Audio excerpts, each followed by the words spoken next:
Boa noite, irmãos. Que a graça e a paz de Jesus estejam com cada um de nós. Amém?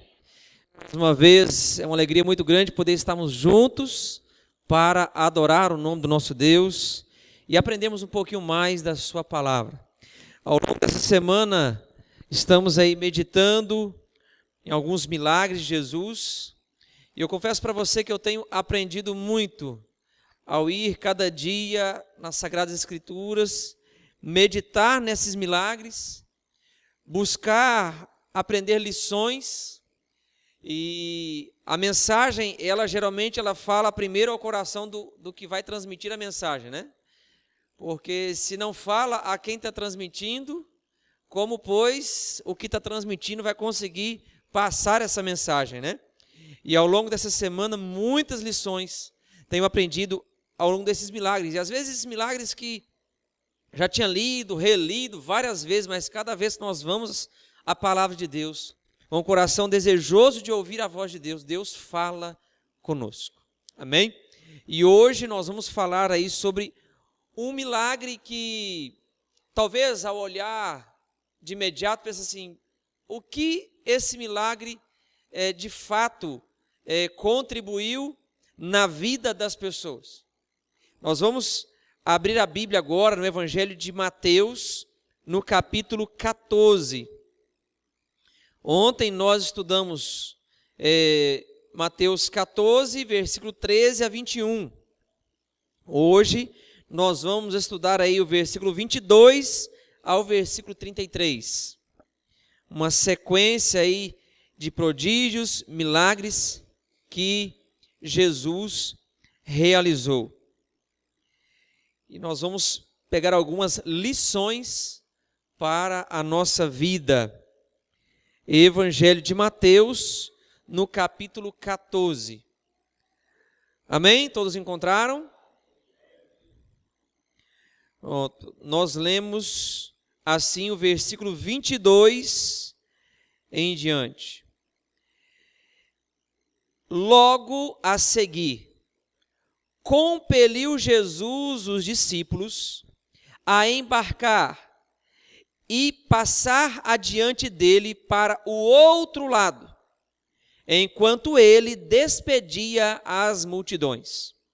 E, despedidas as multidões, subiu ao monte, a fim de orar sozinho. Em caindo a tarde, lá estava ele só. Entretanto, o barco já estava longe, a muitos estádios da terra, açoitado pelas ondas, porque o vento era contrário. Na quarta vigília da noite, foi Jesus ter com eles, andando por sobre o mar. E os discípulos, ao ver-no andando sobre as águas, ficaram aterrados e exclamaram: "É um fantasma!" E, tomados de medo, gritaram. Mas Jesus imediatamente lhes disse: "Tende bom ânimo, sou eu, não temais." Respondendo-lhe Pedro, disse: "Se és tu, Senhor, manda-me ir ter contigo por sobre as águas." E ele disse: "Vem." E Pedro, descendo do barco, andou por sobre as águas e foi ter com Jesus. Reparando, porém, na força do vento, teve medo e, começando a submergir, gritou: "Salva-me, Senhor!"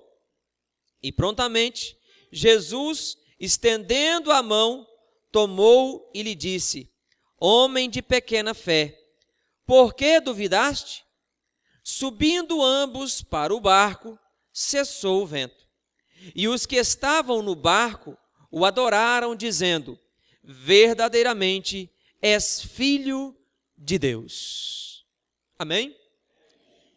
Uma história realmente incrível, né? Alguém andando por sobre as águas. Não eram águas petrificadas com gelo, mas era um mar realmente em movimento.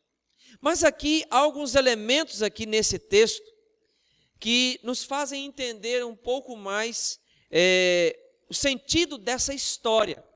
O versículo 22 que nós lemos diz assim: logo a seguir, conduziu Jesus os discípulos a embarcar e ir para o outro lado.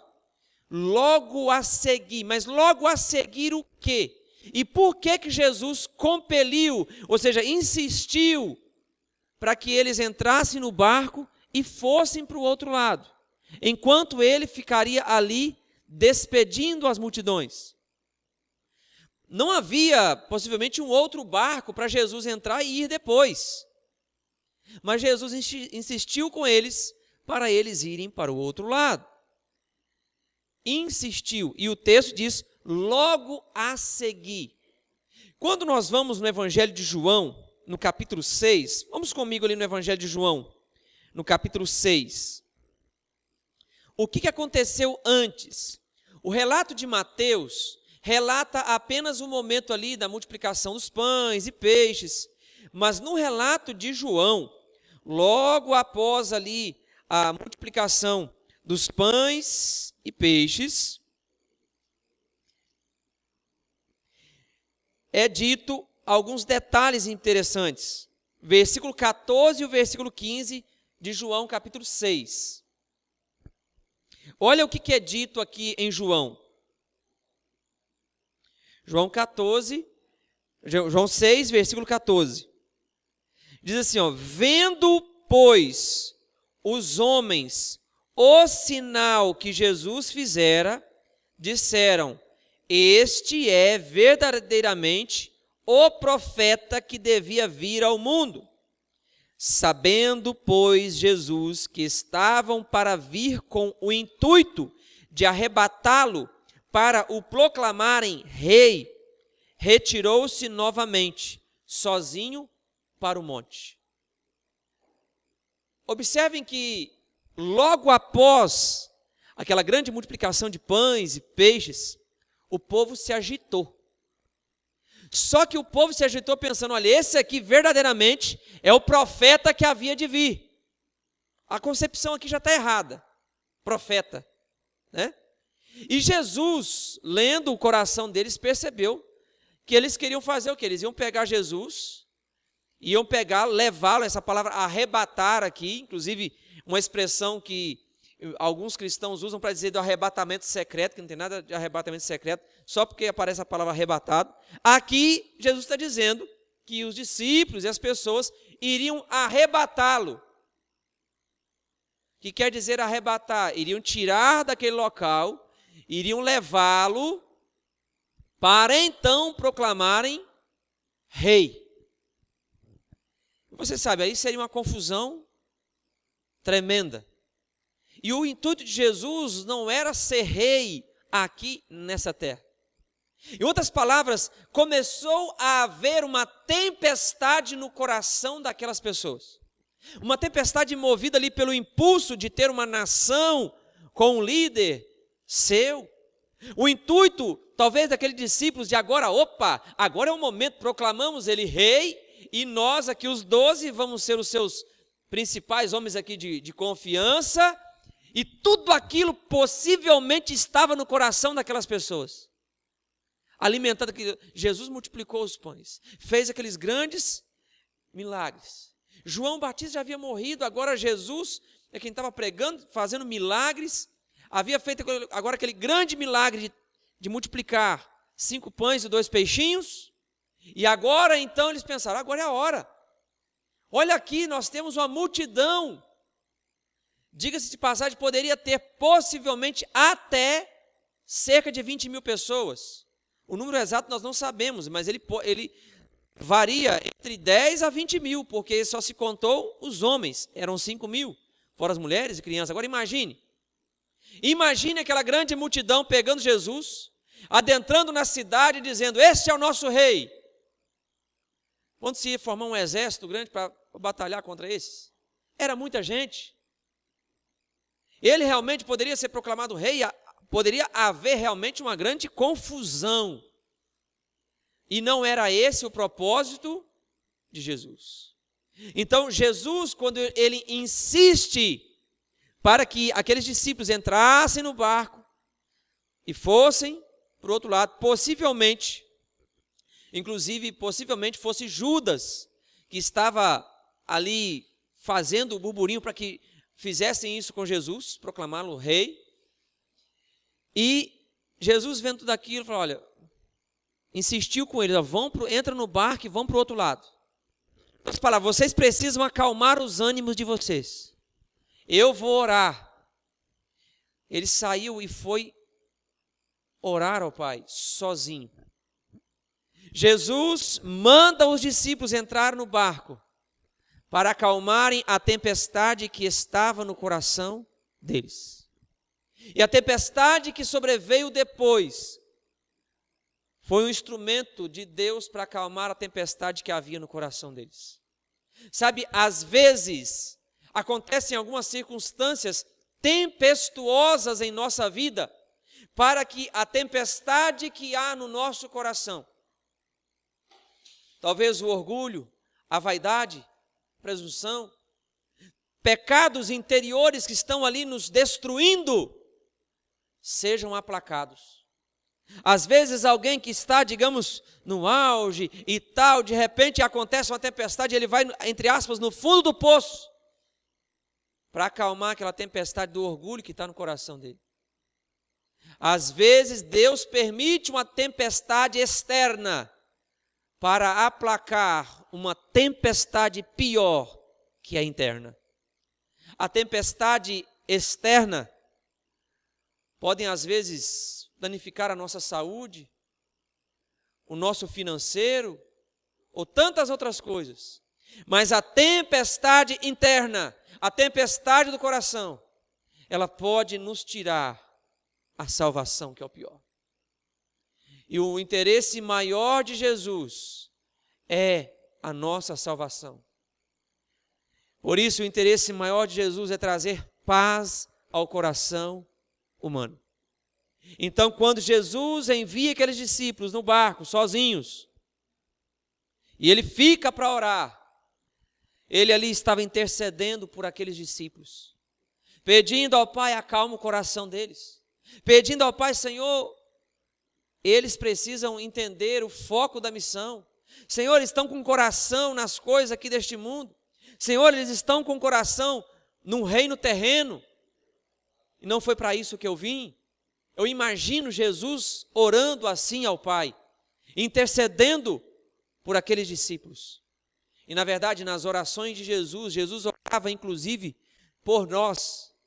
Quando ele diz nos evangelhos que ele orava não apenas por aqueles, mas também por todos que viriam a crer nele. Meus amados irmãos, se em algum momento acontece alguma tempestade externa na sua vida, pare e pense: o que Deus está querendo me dizer? Por que Deus permitiu essa tempestade, este problema? O que eu preciso aprender diante dessa tempestade? Qual é a tempestade interna? Qual é o problema interno no meu coração que precisa ser aplacado? Precisa ser contido? Assim foi com aqueles discípulos. Havia uma tempestade no coração deles que precisava ser acalmada.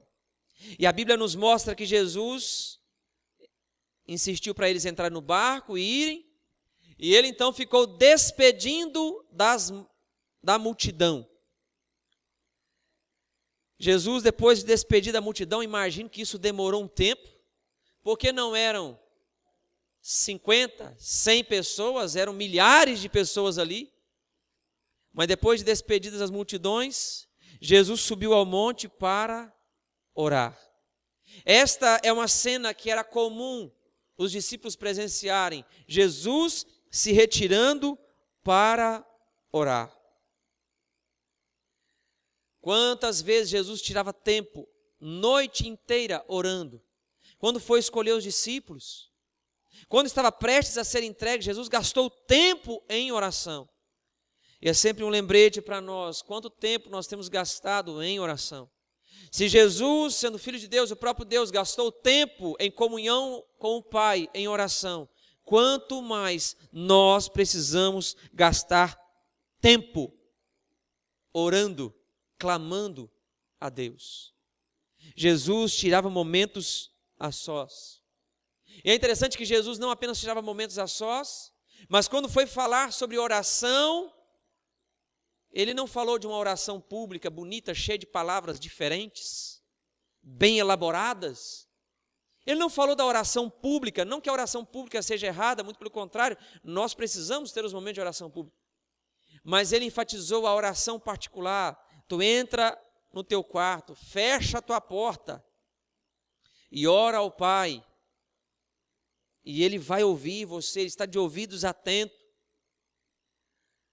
Queridos, nós precisamos gastar tempo em oração. Não apenas os momentos que nós vimos na igreja. Não apenas aquela oração corriqueira na hora do almoço, na hora do jantar. Mas nós precisamos gastar tempo de fato em comunhão com Deus. Assim como Jesus passava tempo em oração. E a Bíblia nos mostra que as horas avançaram e o barco já estava a muitos estádios de distância. O Evangelho de João, ele tenta ser um pouco mais exato, digamos assim. Ele diz assim, olha, estavam cerca de 25 a 30 estádios de distância da terra, da praia. O que significa isso? Um estádio era uma medida de cerca de 185 metros. Então, estar entre 25 a 30 estádios era uma distância aproximada de 4,5 a 5,6 quilômetros de distância.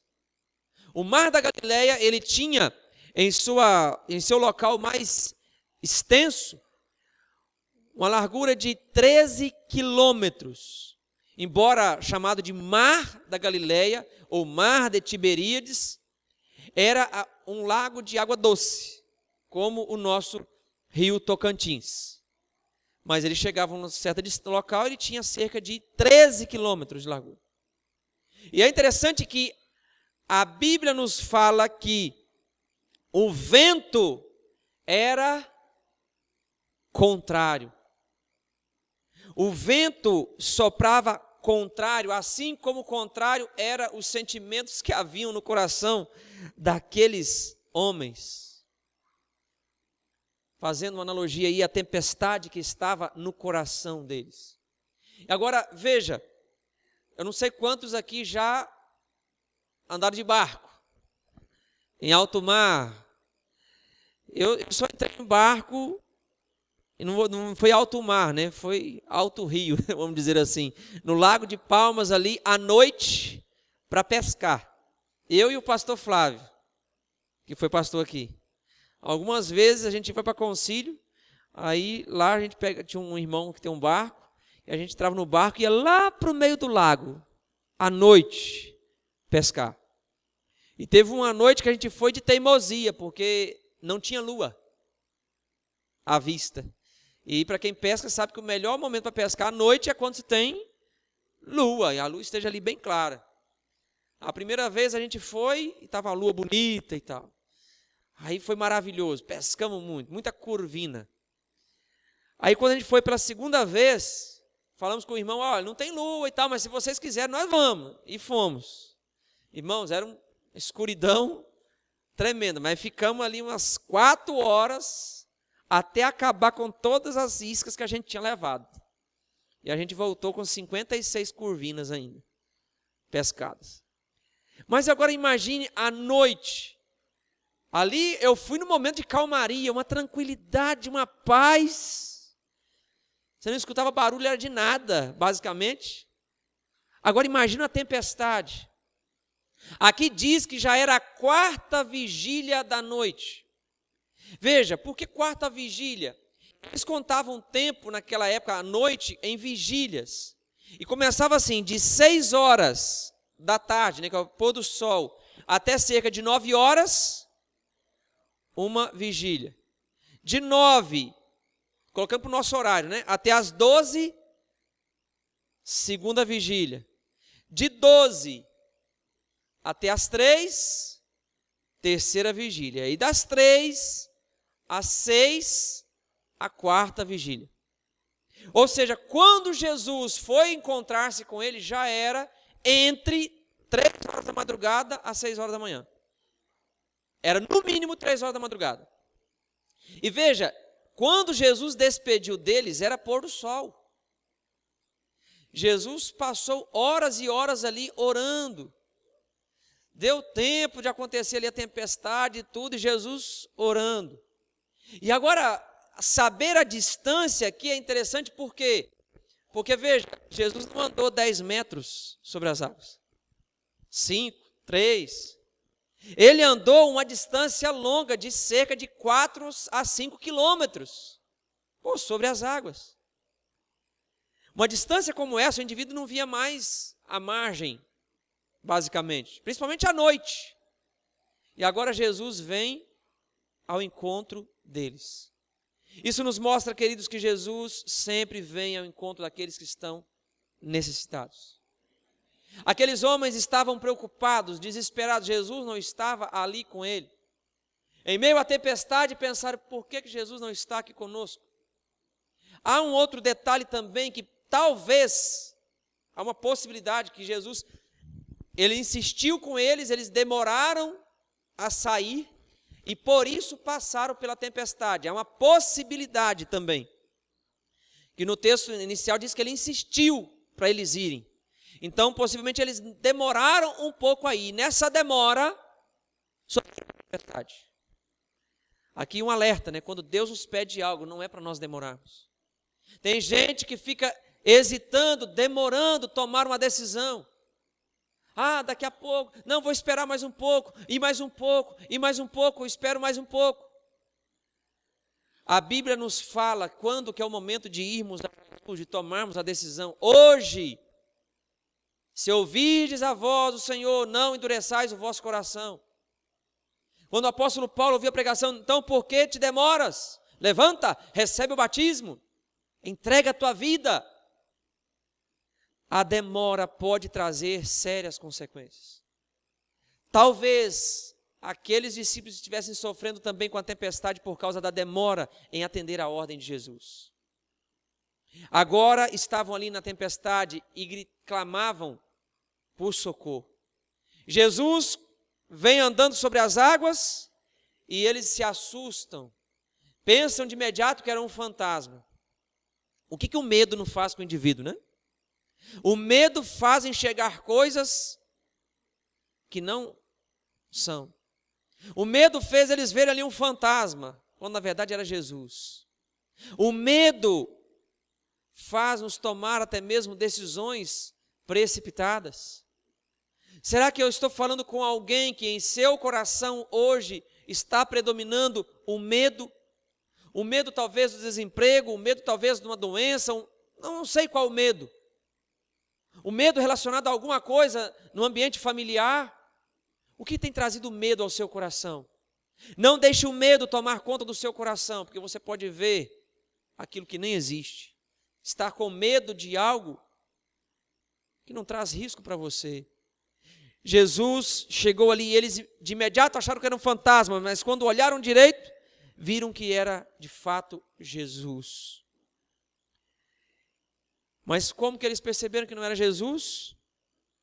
Quando eles acharam que era um fantasma, eles fizeram o quê? O que eles fizeram? Gritaram por socorro. Se você está com medo hoje, e embora você não tenha gritado verbalmente, mas o seu coração está gritando de medo, saiba que Deus ouviu os seus gritos. Deus ouve o seu clamor. E Jesus chega ali e ele diz algo. Ele diz assim: tende bom ânimo, sou eu. É interessante que ele não fala, sou eu Jesus, não. Ele diz, sou eu. No original grego, a expressão que traz aqui é a mesma que é utilizada quando Deus aparece ali para Moisés. Ele diz, eu sou, te enviou. Eu sou. O texto no português traz, sou eu. Mas Jesus está dizendo, eu sou, chegou para você. eu sou, chegou para te salvar. Quando ele diz, sou eu sou, eles entenderam por essa frase que era Jesus.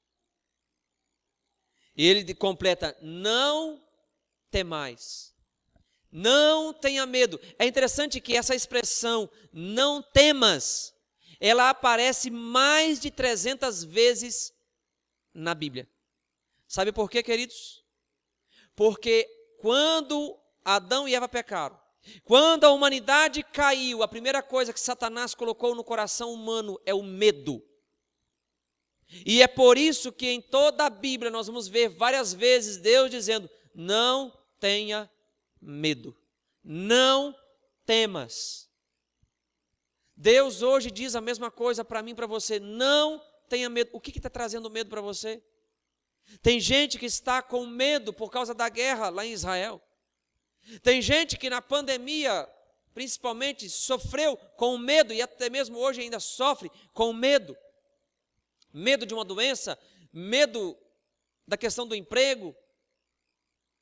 Deus hoje diz para você, não tenha medo. Eu estou contigo. Não te assombres porque eu sou o teu Deus. Eu te fortaleço e te ajudo com a minha destra fiel. E essa expressão ela é muito importante para esta história. Eu te fortaleço com a minha destra fiel. Sabe, Pedro aqui ele diz, olha, se és tu, manda-me ir ter contigo. Sabe, eu fiz várias reflexões a respeito dessa expressão de Pedro. Se és tu, ele estava duvidando mesmo que era Jesus? Se ele tivesse duvidando de fato que era Jesus, ele teria coragem de entrar na água? É algumas indagações que eu faço. Se ele tivesse de fato duvidando, que a frase dá a impressão que Pedro está tendo dúvida. Mas se você duvidasse, se você tinha coragem de entrar na água, gente, não era na beira da praia não. Era lá no meio. A profundidade ali, sabe-se lá quantos metros que tinha de profundidade. Ele poderia, era numa tempestade. Ah, sabe nadar, tá, sabe nadar, mas o mar ainda estava agitado. Eu não iria na água, eu não sei nadar. E pior ainda, numa água calminha, se eu cair na água numa distância aí de uns 5, 6, 7 metros da margem, eu ainda consigo dar um mergulhozinho e chegar na margem lá, algo que eu consigo. Mas lá no alto mar, meu irmão, eu entro dentro do barco e eu coloco o colete, porque eu sei que se eu cair lá no meio já era. Pedro era pescador e tudo, mas ele sabia o perigo que era o alto mar. Ele não desceria dali se ele de fato tivesse certeza que quem estava do outro lado lá era Jesus. Essa expressão dele, eu creio que não era uma expressão de dúvida. Mas ele está dizendo, Senhor, eu quero experimentar isso aí. Eu quero ir ao teu encontro, Senhor.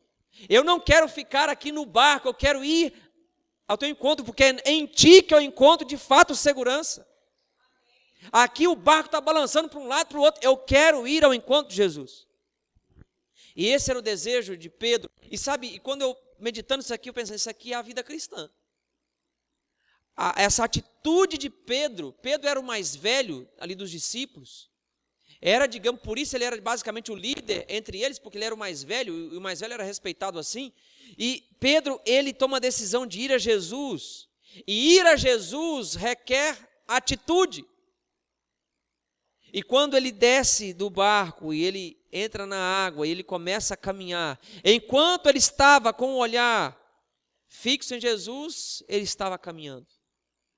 Só que aí o texto é enfático, no versículo 30 do capítulo 14, que diz que, reparando, porém, na força do vento, teve medo. Há o medo aí novamente. E começando a submergir, gritou, salva-me, Senhor. Observem que a caminhada cristã ela é semelhante a isso. Para tomarmos uma decisão e entregarmos a vida a Jesus, requer uma atitude. Todos nós precisamos ir a Jesus, precisamos entregar a nossa vida nas mãos de Jesus, receber o maior milagre, Só que na medida que nós vamos, nós precisamos manter o nosso olhar em quem? Em Cristo. O problema é que algumas pessoas de fato afundam na fé, porque passam a reparar na força do vento. Os problemas, as críticas, os defeitos dos outros. Ele começa a caminhada cristã e ele começa a observar que dentro da igreja tem pessoas com defeitos. Ele começa a observar que o pastor tem defeito. Ele começa a observar os problemas que ele está enfrentando. Ele começa a desviar o olhar da pessoa de Jesus. Queridos irmãos, a única pessoa que deve ser o foco da nossa vida, de fato, é Jesus. Nenhum pastor, nenhum líder religioso, nenhum irmão de igreja é digno de fato de sermos o nosso foco, o nosso exemplo. Muito pelo contrário, nós como seres humanos decepcionamos uns aos outros, às vezes voluntariamente, às vezes sem querer, magoamos, falhamos, porque somos pecadores, imperfeitos, e todos nós estamos na mesma luta na caminhada cristã, e o nosso olhar precisa estar fixo em Jesus. Essa é a caminhada cristã, é uma caminhada de desafios, mas é acima de tudo uma caminhada de milagre. Andar por sobre as ondas, as tempestades deste mundo, de dor, de sofrimento, de tentações, de pecado. O maior milagre não é, volto a dizer, não é o indivíduo que estava na bagaceira e se converte. O maior milagre não é o indivíduo que está no leito de morte e o quadro reverte de uma hora para outra pela ação de Deus. É um grande milagre, sim. É o maior milagre para aquele que o experimenta.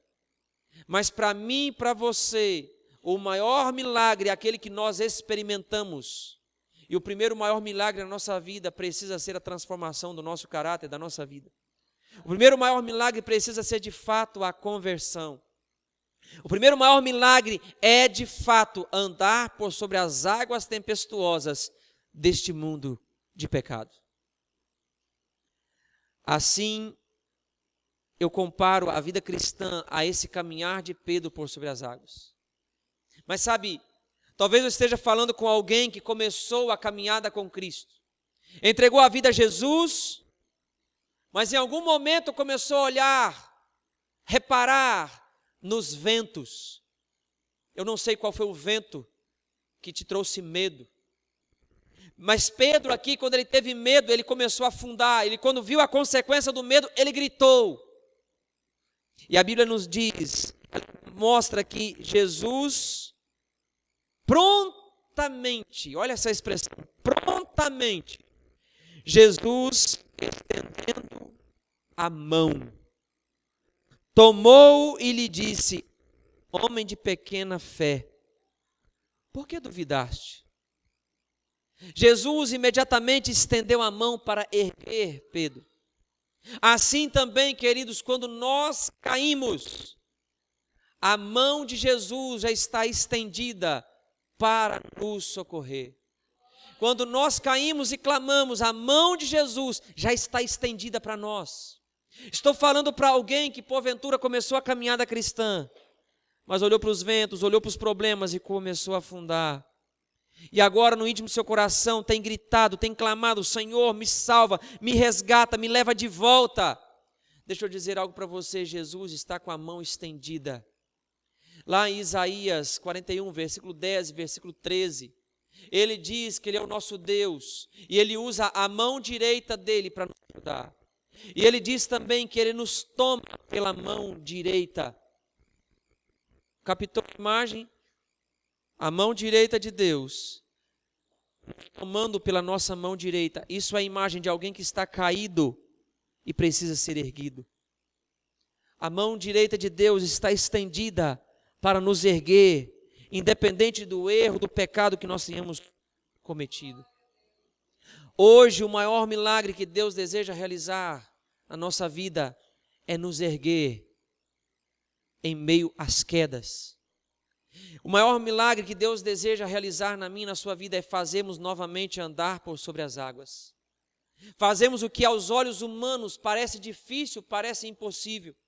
As pessoas lá fora dizem, não, é difícil ser fiel a Deus, é difícil ser crente, é difícil ser fiel, é impossível. É isso que as pessoas lá fora falam. Mas Deus hoje quer fazer você andar por sobre as águas. Deus hoje quer fazer você, em meio à tempestade deste mundo, caminhar tranquilo com um olhar fixo em Cristo. Deus hoje diz para mim e para você o mesmo que Jesus disse para aqueles discípulos em meio ao mar. Tem de bom ânimo. Em outras traduções, em outros relatos, paz seja convosco. Fique em paz, não tenha medo. Hoje Deus diz para mim e para você, não temas, eu estou com você. Entregue a sua vida a Jesus. Não hesite em lançar-se do barco e ir ao encontro de Jesus. Não deixe para amanhã, mas tome hoje a decisão de colocar a sua vida nas mãos de Deus. E eu pergunto, quantos nessa noite querem dizer, Senhor, eu me entrego a Ti. Senhor, eu quero estar com o meu olhar fixo em Cristo e caminhar contigo rumo à Canaã celestial. Deus deseja nos salvar. Nós vamos cantar a canção que nós temos cantado todos os dias aqui. E essa canção, ela pede de fato o maior milagre. Ela pede de fato o milagre de aceitar que se faça a vontade do Pai em nossa vida. O milagre de entendermos que Deus está na condução de tudo e que o melhor de Deus ainda está por vir. O milagre de ter paz, mesmo em meio ao mundo atribulado, mesmo em meio ao mundo cheio de tempestades. Deus quer colocar paz em seu coração. E eu convido você agora a louvar a Deus e a clamar, Senhor, realiza esse milagre em minha vida.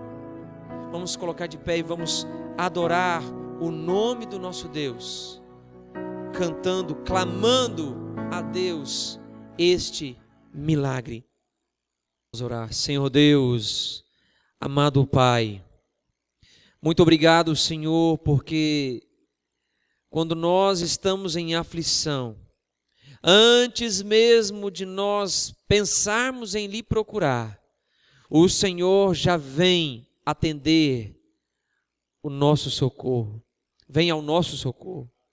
Senhor Deus, muito obrigado porque a atitude de salvar, ela começa com o Senhor. E nós precisamos unicamente reconhecer isso e clamarmos e buscarmos a Tua presença.